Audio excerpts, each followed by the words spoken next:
सूर्यदेवको अगाडि उतैतिर मुख गरी बसेका अरूढ उनको सारथीको कार्य गर्दछन्। भगवान सूर्यको अगाडि मुडिऔँलाको गाँठो बराबर अहङ्कार भएका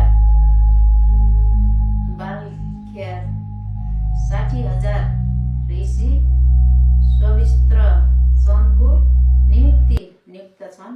ती उहाँको प्रस्तुति गर्दैछन्। हरे कृष्ण र सम्पूर्ण भक्तजनलाई म भन्न चाहे विधिको विधानमा जानुपर्छ सबै हैन।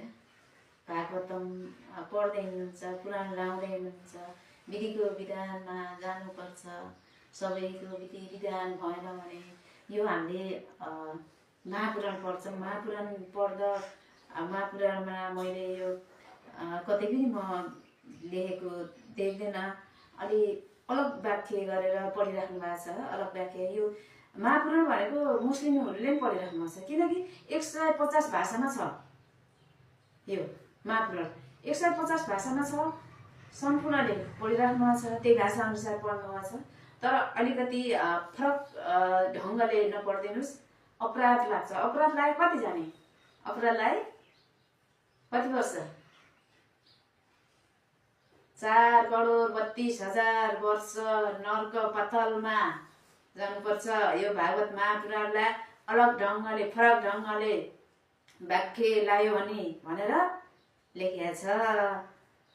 अपराध नगर्ने भन्दै हिन्दू भन्नुहुन्छ, कसैले कसैले के भन्नुहुन्छ, कसैले के भन्नुहुन्छ। यो महापुराणमा त म त हिन्दूको त ह पनि देख्दैन।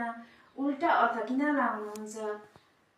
अनि यदि डिसाइपलको तालिम लिने भए, सर्टिफिकेट लिने भए हजुरहरूलाई फ्री छ। आउनुहोस् सम्प्रदायमा, गौडीय वैष्णव सम्प्रदायमा आउनु। हजुरहरूलाई त्यहाँ डिसाइपल कोर्स लिन अनि सर्टिफिकेट लिन, भागवत महापुराणको लागि सबै खुली